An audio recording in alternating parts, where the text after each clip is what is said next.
స్వాగతం. ఈరోజు పలావ్ చేద్దాం అనుకుంటున్నాను. దానికి తగ్గ సామాను, పలావ్ సామాను: ఆకు, దాల్చిన చెక్క, ఈ పువ్వులు, లవంగాలు, యాలకులు, పుదీనా, బ్లాక్, ఇది ఏదో అంటారు దీని పేరు తెలియదు, మీకు తెలిస్తే చెప్పండి. ఇది వెజిటబుల్స్ అన్నీ: క్యాప్సికమ్, క్యారెట్, బంగాళదుంప, కాలీఫ్లవర్, క్యాప్సికమ్, టమాటా, ఉల్లిపాయ, పచ్చిమిరపకాయలు. తయారీ విధానం: ఉడికించిన శనగలు. First stove వెలిగించుకున్నాను. 3 చెంచాలు నెయ్యి,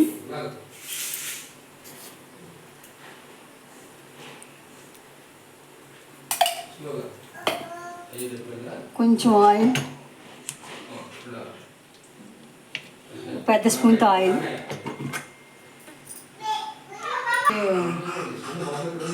చెంచా అల్లం వెల్లుల్లి పేస్ట్,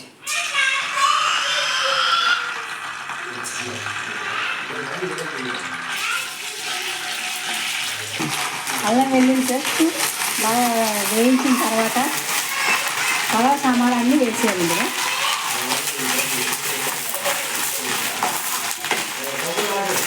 అబ్బోలు పలావ్ సామాన్లు వేయించిన తర్వాత వెజిటబుల్స్ అన్నీ ఇందులో వేసేయడం. తొందరగా అయిపోతుంది ఇలా చేసుకుంటే.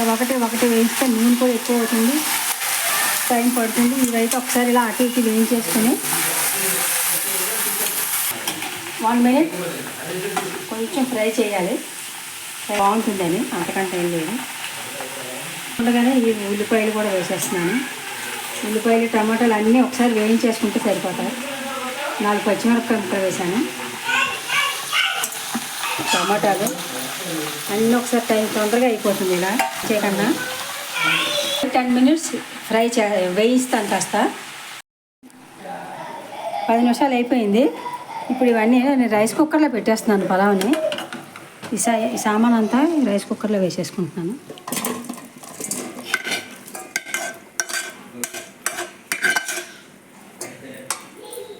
4 కప్పులు బియ్యం. నేను మామూలు బియ్యమే వాడుతున్నాను, బిర్యానీ బియ్యం కాదు. సోనా మసూరి రైస్, సోనా మసూరి పాత బియ్యం.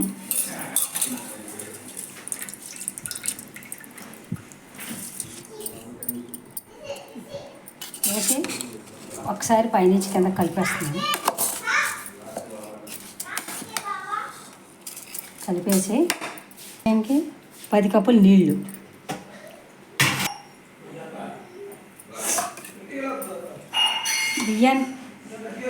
బియ్యానికి కూరలకి కలిపి నేను నీళ్ళు చెప్తున్నాను మీకు. ఇంట్లో మామూలుగా కొబ్బరికాయ చిన్న మొక్క ఉందని ఒక కొబ్బరికాయ పాలు తీసి 1 కప్పు పోస్తున్నాను బిర్యానీలోను. బాగుంటుంది, టేస్ట్ బాగుంటుందని. మిగతా 9 కప్పులు నీళ్ళు 2, 3. దీన్ని సరిపడా ఏం కావాలి? కొంచెం పసుపు వేస్తున్నాను, కొంచెం గరం మసాలా కూడా వేస్తున్నాను. బాగా స్పైసీ కావాలంటే ఎక్కువ వేసుకోవచ్చు, లేదంటే తక్కువ వేసుకోవచ్చు.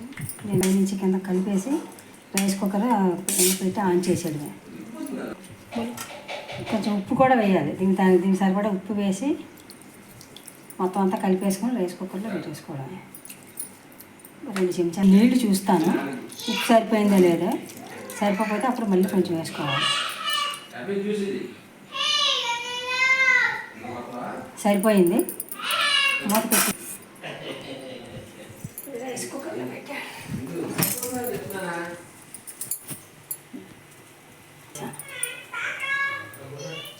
పలావ్ కూడా రెడీ అయిపోయింది, వేడి వేడి పలావ్.